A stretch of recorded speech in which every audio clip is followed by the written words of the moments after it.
O vídeo já vai começar, mas antes, não se esqueça de se inscrever neste canal e ativar as nossas notificações.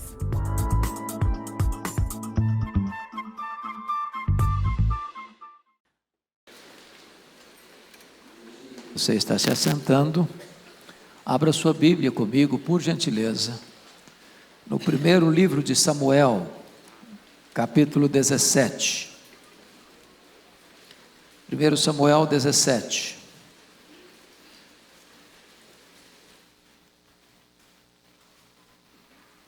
Esta é uma história épica do povo de Israel, uma grande flagração, numa grande batalha contra os filisteus.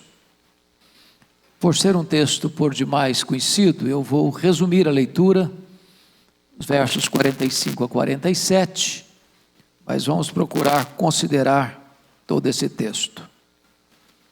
1 Samuel 17, verso 45. Davi, porém, disse ao filisteu, ao gigante Golias: Tu vens contra mim com espada e com lança e com escudo. Eu, porém, vou contra ti em nome do Senhor dos Exércitos, o Deus dos exércitos de Israel, a quem tens afrontado. Hoje mesmo o Senhor te entregará nas minhas mãos. Parte final do verso.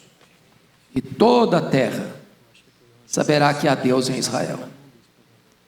Saberá toda esta multidão que o Senhor salva, não com espada, nem com lança, porque do Senhor é a guerra, e Ele vos entregará nas nossas mãos. Amém.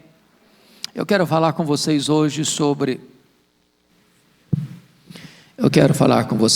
sobre as marcas de um vencedor de gigantes. E eu quero afirmar, já de início e de forma categórica, que os gigantes existem. E eles são muitos. E eles são atrevidos. E eles se impõem ou interpõem no nosso caminho para nos assustarem, para nos intimidarem e para nos fazerem bater em retirada. Gigante é tudo aquilo que parece ser maior do que você, que intimida você. Os gigantes podem estar fora de você ou dentro de você. Há gigantes que nós os criamos no laboratório do próprio medo, e eles se levantam como fantasmas para nos assustarem. Eu não sei quais são os seus gigantes, mas um gigante pode ser uma pessoa, um relacionamento, uma doença,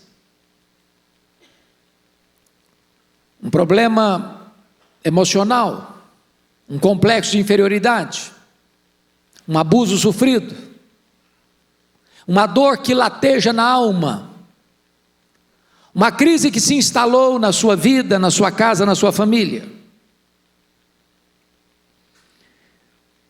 Agora eu preciso dizer a você que Deus não nos chamou para fugir dos gigantes, nem para medir a altura dos gigantes, nem para ter medo dos gigantes. Deus nos chamou para vencer os gigantes.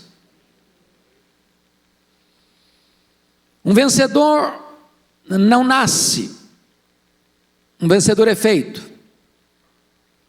Thomas Alva Edison, um dos maiores cientistas de todos os tempos, diz que as nossas vitórias são feitas de 10% de inspiração e 90% de transpiração.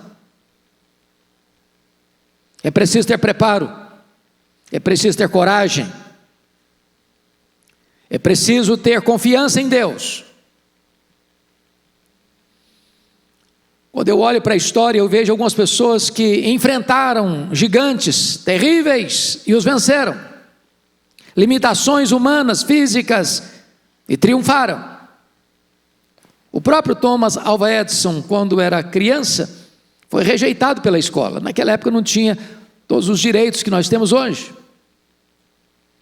Quando a escola o devolveu para a família, ele perguntou para sua mãe: mamãe, por que a escola está me devolvendo? A mãe respondeu: é porque você é muito inteligente, meu filho. Seus coleguinhas não vão conseguir acompanhar o seu raciocínio. E Thomas Alva Edison venceu aquele gigante para se tornar talvez o maior cientista de todos os tempos. Um homem que registrou centenas de patentes, inclusive a lâmpada elétrica. John Milton, depois de uma cegueira aos 50 anos de idade, escreveu o grande clássico Paraíso Perdido. Ludwig van Beethoven, de uma família com problemas sérios de formação genética, quando a sua mãe ficou grávida, alguns aconselharam que ela abortasse, em virtude dos riscos da gravidez. Ela não aceitou essa proposta. E nasceu Ludwig van Beethoven, um dos mais excelentes músicos da história. Depois de uma surdez progressiva, aos 46 anos de idade, ele ficou completamente surdo. Para um músico parecia ser o fim da carreira, mas depois de completamente surdo, ele compôs as suas músicas mais excelentes, vencendo o gigante da surdez. Talvez a maior compositora evangélica de todos os tempos foi Fanny Crosby. Essa mulher compôs mais de 4.000 hinos. Essa mulher conhecia e lia e memorizou todo o Novo Testamento. Essa mulher cantava os seus hinos de cor. Essa mulher ficou cega na 6ª semana de vida por um erro médico. Viveu 92 anos. Cantamos ainda hoje os seus hinos, que é segurança, tenho em Jesus, pois nele gozo, paz, vida e luz. Quer estar ao pé da cruz, que tão rica fonte. Hinos que têm motivado, encorajado, consolado milhões de pessoas. Ela transformou o gigante da cegueira num instrumento de bênção para o mundo. Quais são seus gigantes? Esse texto relata para nós uma batalha de Israel contra os filisteus. Os dois exércitos estão formados, cada um num monte e o vale no meio. E diz a Bíblia que na hora do confronto, porque a batalha era um enfrentamento corporal, levanta-se do lado do filisteu um gigante, chamado Golias, 3 metros de altura. Trajava uma armadura de mais de 60 quilos. A ponta da sua lança pesava mais de 6 quilos. Ele carregava um dardo no ombro. À frente dele havia um escudeiro. E ele afrontou os soldados de Israel, dizendo: vocês não precisam lutar não. Dê-me um homem para lutar comigo. Se ele me vencer, nós serviremos a vocês. Se eu vencer, vocês nos servirão. E diz a Escritura que esse gigante, durante 40 dias, 2 vezes por dia, afrontou os soldados de Saul, afrontou os exércitos do Deus vivo, e os soldados de Saul saíram em retirada, com as pernas bambas de medo, 40 dias, 2 vezes por dia. É nesse interregno que chega esse acampamento de guerra. Davi foi levar um lanche para os seus irmãos, para os comandantes, e ele chega na hora da debandada geral, e ele quer saber o que está acontecendo. E informam a ele que tem um gigante que ameaça os soldados, e os soldados estão fugindo com medo. E ele pergunta: mas quem é esse incircunciso filisteu que está afrontando os exércitos do Deus vivo? E Davi se dispôs a enfrentá-lo. Isso chocou o acampamento. E se Davi dispôs a enfrentá-lo e vencê-lo, eu preciso perguntar: quais são as marcas de um vencedor? Com a Bíblia aberta comigo no texto, eu gostaria de considerar algumas lições. Primeiro, um vencedor é aquele que não escuta a voz dos pessimistas. Olha comigo o verso 24. Todos os israelitas, vendo aquele homem, fugiam de diante dele e temiam grandemente, e diziam uns aos outros: vistes aquele homem que subiu? Pois subiu para afrontar a Israel. Meus irmãos, os pessimistas estão espalhados por aí. Eles nos rodeiam. eles crescem como cogumelo. Eles sempre vão nos dizer: olha, esse gigante não cai. Não é prudente enfrentar esse gigante. É melhor fugir. Está todo mundo fugindo. Ele se levantou para afrontar mesmo, e ele vai afrontar, e ele vai continuar afrontando, então fuja. Não enfrente. Quem nunca venceu um gigante vai dizer para você que os gigantes não caem. Os covardes, os pessimistas vão dizer: fuja, esse problema não tem solução. Outros já tentaram, não conseguiram. Quantos já tentaram realizar essa situação, vencer essa batalha, mas não dá. Esse casamento seu não tem saída, para sua família não tem jeito, para aquele trabalho seu também não tem solução. É melhor fugir, é melhor desistir, é melhor bater em retirada. Se você escutar os pessimistas, você não vai enfrentar gigantes. Se você escutar esse vozerio dos arautos da incredulidade, você vai fugir. Se você escutar a trombeta dos pessimistas e incrédulos, você vai bater em retirada. Mas um vencedor, ele não escuta os pessimistas. Ele não dá atenção ao que a maioria diz, o que o povo está comentando. Ele tem a sua confiança em Deus e por isso ele é um vencedor de gigantes. Mas em segundo lugar, um vencedor de gigantes, meus irmãos, é aquele que não fica supervalorizando as dificuldades do ontem, olhando para as lentes do retrovisor, mas olha para as grandes possibilidades do hoje. Olha comigo os versos 14 a 16. Davi era o mais moço, só os 3 maiores seguiram Saul. Davi, porém, ia a Saul e voltava para apacentar as ovelhas de seu pai em Belém. Chegava-se, pois, o filisteu pela manhã e à tarde, e apresentou-se por 40 dias. Vamos entender o que está acontecendo aqui. Quando Abner, o comandante do exército de Saul, foi à casa de Jessé para alistar alguns de seus filhos para compor o exército de Israel, isso era um privilégio para a família, ter um filho representando a sua nação, defendendo a sua bandeira e a sua nação. Diz a Bíblia que apenas os 3 filhos mais velhos de Jessé foram convocados. Davi era o caçula, Davi era um pastor de ovelhas, nem lembrado foi. Talvez Abner pensasse: ele não tem cancha, ele não tem credenciais, ele não tem qualidades, ele não tem postura, ele não tem força, ele é jovem demais. Nem lembrado foi. O único homem em Israel que teve coragem de enfrentar o gigante, nem lembrado foi. Há muitas pessoas que ficam lamentando as dificuldades do passado. Há muitas pessoas: eu não tive oportunidade, eu não nasci num berço de ouro, eu não estudei numa boa escola, eu não consegui fazer uma universidade, os meus pais não me deram o privilégio de estudar, eu precisei trabalhar desde cedo, eu não consegui isso, eu não consegui aquilo, eu não tive as mesmas chances que aqueles que venceram tiveram, e fico olhando para as lentes do retrovisor e lamentando o que não tiveram ontem.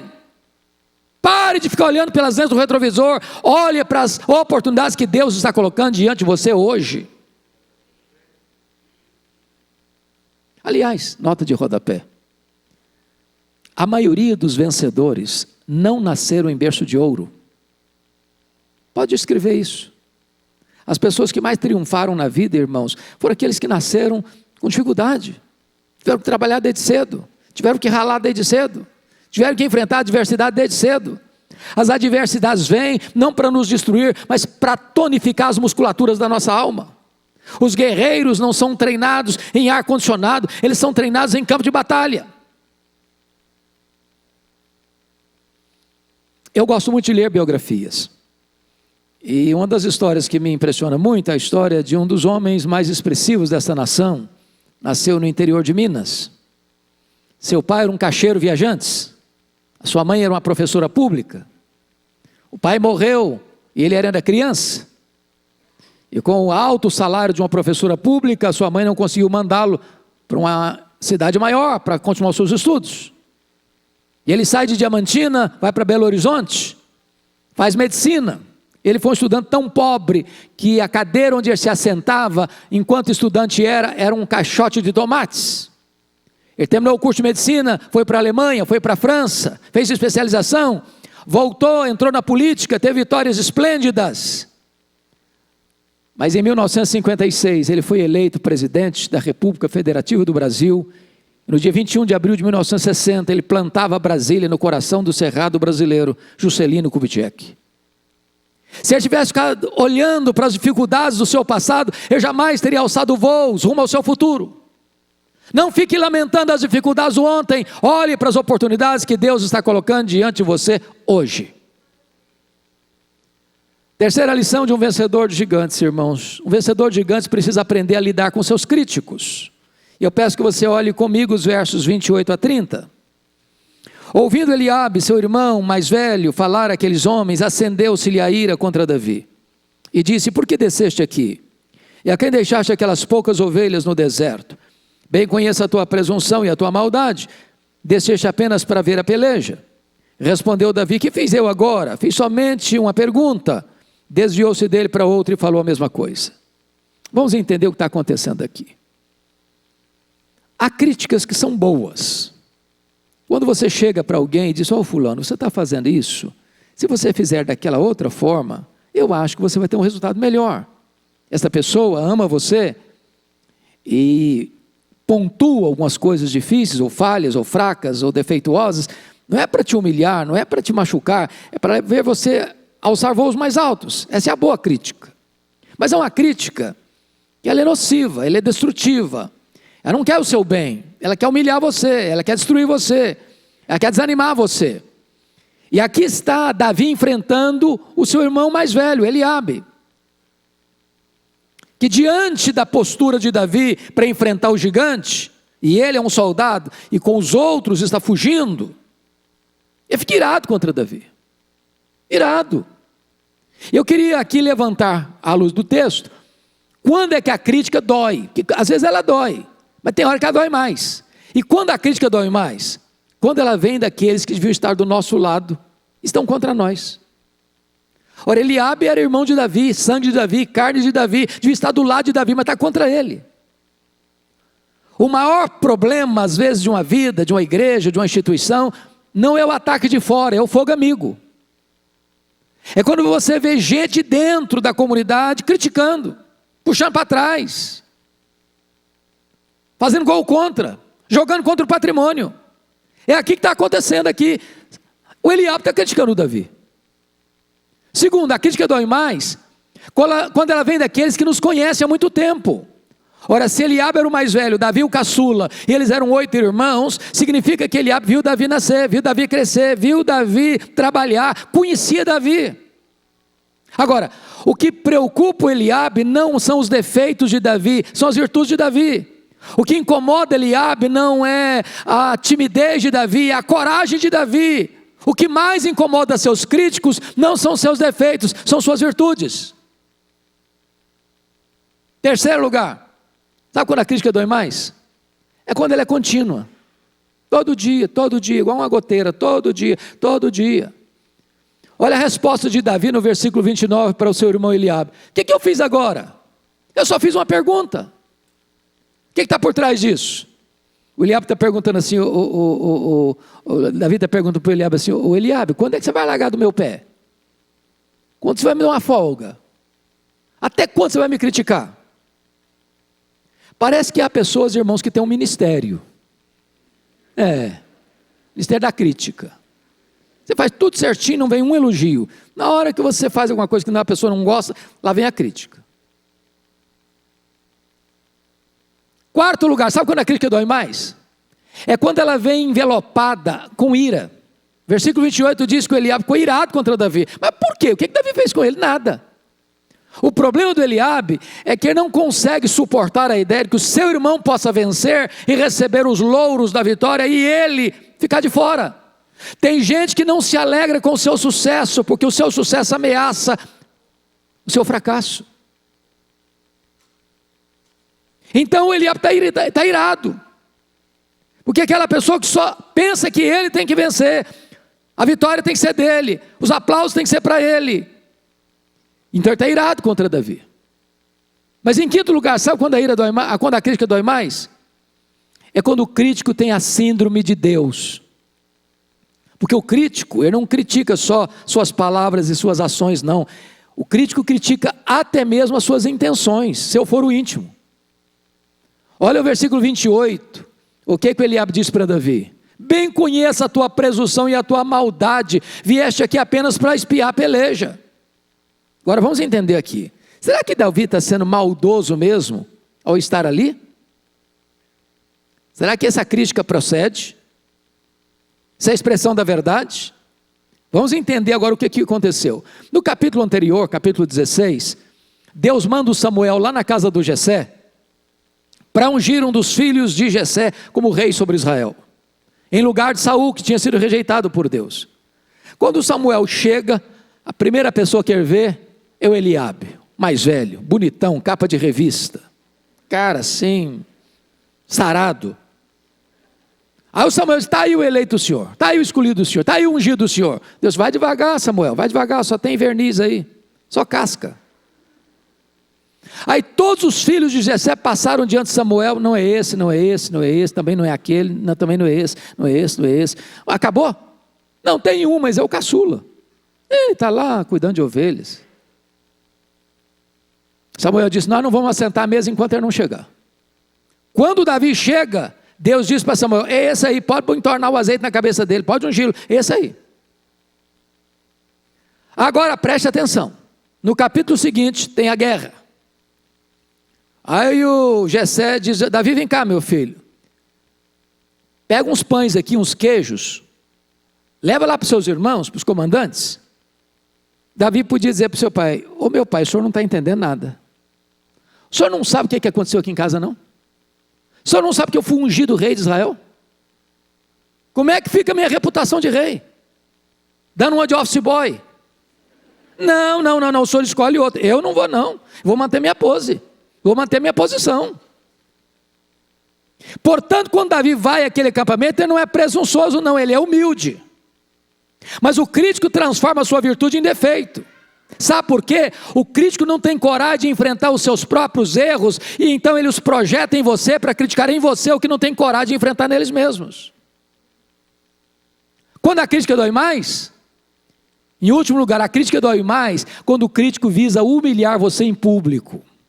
Olha o que o Davi, olha o que Eliabe disse para o Davi no versículo 28. Ô Davi, você está dando uma de valentão aqui, querendo enfrentar um gigante que tem um exército todo correndo dele? E eu quero te perguntar, Davi, onde você deixou aquelas poucas ovelhas no deserto? Sabe o que ele está dizendo para o seu irmão? Ô menino, vê se enxerga. Recolha essa sua insignificância. Você não passa de um pastorzinho de ovelhas lá do deserto, vem aqui querer enfrentar um gigante. Quem é você, menino? O crítico quer humilhar você em público, para acabar com a sua moral, para levar você lá para debaixo das suas botas. Agora, a pergunta é, qual é a atitude que você deve ter com seus críticos? A resposta está no versículo 30. Fugiu Davi, desviou-se dele para outro.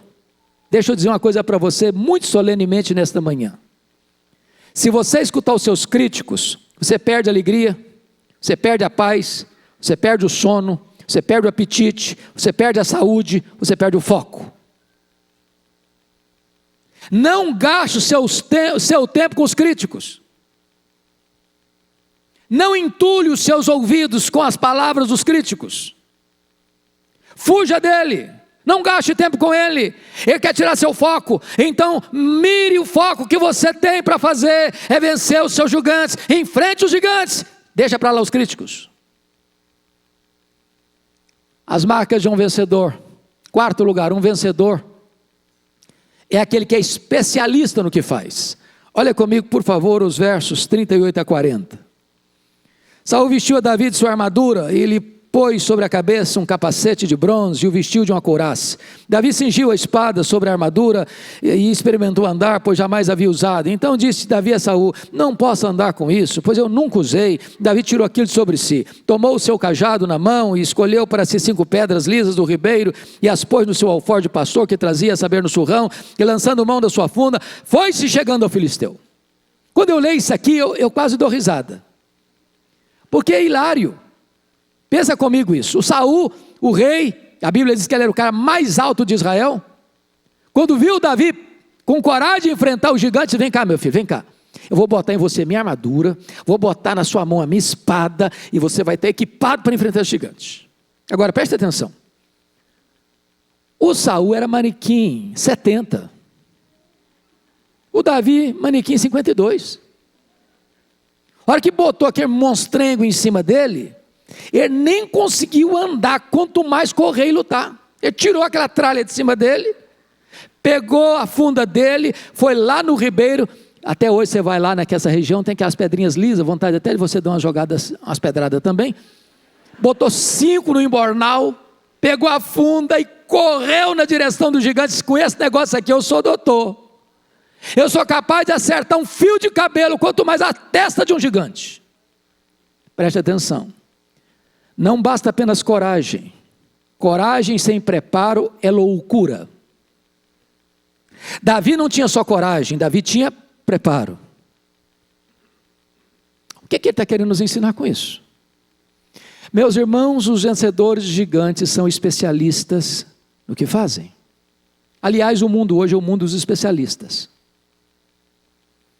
Você se lembra que seu pai, talvez o seu avô, sua avó, tinha uma cultura, você tinha um médico da família.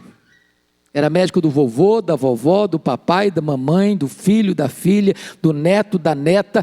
Ele clinicava do alto da cabeça à ponta dos pés. Hoje, se a dor é do lado direito, é um médico. Se a dor é do lado esquerdo, é outro médico. Se a dor de dente é de um jeito, é um dentista. Se a dor de dente é do outro jeito, é outro dentista. Porque o mundo hoje é o mundo dos especialistas. Então deixa eu lhe dizer, o que é que você faz? Você tem que ser um especialista. Você faz salgadinho para fora, você tem que fazer o melhor salgadinho da cidade. Se é comerciante, seja o melhor comerciante. Se é professor, seja o melhor professor. Você é advogado, você é engenheiro, você é médico, você é um industriário, você é um empresário, seja o melhor. Se é crente, seja crente verdade, não crente meia boca. Quinto lugar, um vencedor de gigantes. Embora tenha coragem e embora tenha preparo, ele reconhece que a vitória vem de Deus. É o texto que lemos no começo, versos 45 a 47. Davi diz para o gigante, você vem contra mim, com escudo, com pau, com vara, com espada. Mas eu vou contra você em nome do Senhor dos exércitos, e toda a terra saberá que há Deus em Israel, que o Senhor salva, não com espada, não com escudo, porque do Senhor é a guerra, e hoje eu vou entregar você na minha mão. Meu amado irmão, preste bem atenção nisso. Cuidado com a soberba, cuidado com o orgulho, cuidado com o pensamento de você achar que as coisas acontecem porque você é bom, porque você é capaz, que você é talentoso, que você é o suprassumo, que você é o rei da cocada. Entenda isso, a vitória vem de Deus, a estratégia vem de Deus. Quem desarticula o inimigo e desbarata o inimigo e dá vitória a você é Deus. Não ponha sua confiança em você, não ponha sua confiança nas suas armas, não ponha sua confiança na sua coragem, não ponha sua confiança nos seus instrumentos. É de Deus que é vitória. Você é capaz sim, você estudou sim, você se preparou sim, você se afinou sim, você sabe lidar com as armas sim, mas a vitória vem de Deus. Penúltimo lugar, sexto lugar, um vencedor de gigantes é alguém que tem pressa para vencer. Veja comigo o verso 48. Sucedeu que, dispondo-se o filisteu a encontrar-se com Davi, este se apressou e, deixando as suas fileiras, correu de encontro ao filisteu. Compare o verso 48 com o 24. Todos os israelitas, vendo aquele homem, fugiam de diante dele. Qual a diferença entre os soldados de Saul e Davi? Os soldados de Saul fugiam do gigante, Davi corria ao encontro do gigante. Significa que tem pressa. Há coisas na vida, irmãos, que se você não tiver pressa, elas vão gangrenando, azedando. Aquela conversa, aquele confronto, aquela decisão, aquele acerto, aquele conserto, aquela reconciliação, aquela decisão. Para de ficar empurrando com a barriga. Para de ficar jogando debaixo do tapete. É hora de decidir. É hora de agir. É hora de ter pressa. O tempo passa, as oportunidades passam. Ou você tem pressa para vencer, ou daqui a pouco o inimigo cresce e você fica debaixo das suas botas. Mas finalmente, sétimo e último lugar, um vencedor de gigantes é alguém que encoraja outros a vencerem. Confira comigo, por favor, o verso 52. Então os homens de Israel e Judá se levantaram e jubilaram e perseguiram os filisteus até Gate, até as portas de Ecrom, e caíram filisteus feridos pelo caminho de Saarim até Gate e até Ecrom. O que está acontecendo aqui? Os soldados de Saul estavam com o moral baixo, desanimados, com medo, fugindo. Aí Davi vai e enfrenta o gigante. Ele não precisou gastar as 5 pedras não, foi só a primeira. Aquela pedra na funda de Davi era um míssil teleguiado, endereçado à testa do gigante. E quando ele joga, o gigante cai. E ele não tinha espada, mas ele pega a própria espada do gigante e decepa a cabeça do gigante. E os soldados de Israel, vendo esta vitória, cobraram ânimo e todos se levantaram e todos entraram na peleja e tiveram uma vitória retumbante contra os inimigos. Às vezes a luta é uma carreira solo, mas a celebração, ela é coletiva. E eu vou dizer a você nesta manhã que as vitórias mais doces que temos são aquelas que podemos compartilhar com outras pessoas. Deus não quer que você apenas seja um vencedor, Deus quer que você seja também um encorajador. Alguém que estimule outras pessoas a se levantarem e a vencerem. Talvez está na hora de você pegar o seu telefone, mandar uma mensagem para alguém, seu amigo, seu irmão, aqui da igreja. Talvez está com medo, está desanimado, está sem força. E você ligar para ele, você dar uma palavra para ele, você encorajar a ele. Está na hora de você levantar alguém que está caído, encorajar alguém que está desanimado com a vida. Porque um vencedor não é um vencedor sozinho, ele leva a gente com você, ele leva a gente com ele. Eu queria concluir lembrando a vocês um dos fatos que mais me marcam na saga esportiva. Foi uma Paralimpíada nos Estados Unidos, na cidade de Seattle.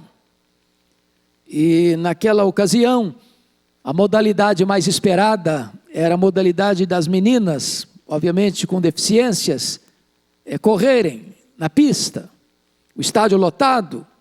E a imprensa apontava uma das candidatas da corrida como forte candidata a sagrar-se campeã e ganhar a medalha de ouro.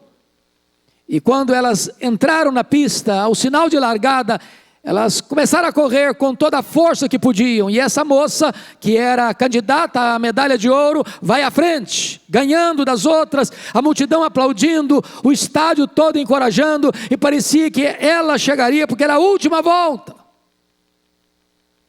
Mas antes de cruzar a linha de chegada, ela tropeça e cai. O estádio todo começa a aplaudir a que vinha em seguida, para avançar e ganhar a medalha de ouro. Mas quando ela chega perto daquela que estava ao seu lado caída, ela rompe o protocolo, quebra a etiqueta, as regras da Olimpíada, e estende a mão para aquela que está no chão e a levanta. As outras vieram e incompreensivelmente todas elas deram as mãos e chegaram na linha de chegada, na reta de chegada, todas juntas de mãos dadas. O mundo inteiro entendeu, o estádio inteiro aplaudiu, e aquelas meninas ensinaram a lição para o mundo.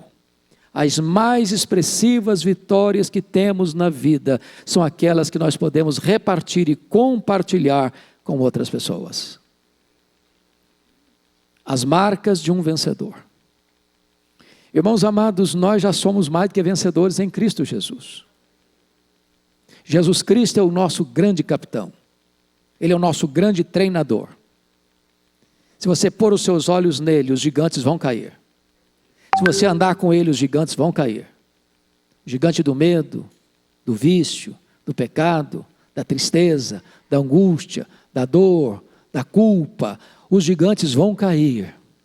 E Deus vai conduzir você de força em força, de fé em fé, sendo transformado de glória em glória, para caminhar rumo a Canaã celestial.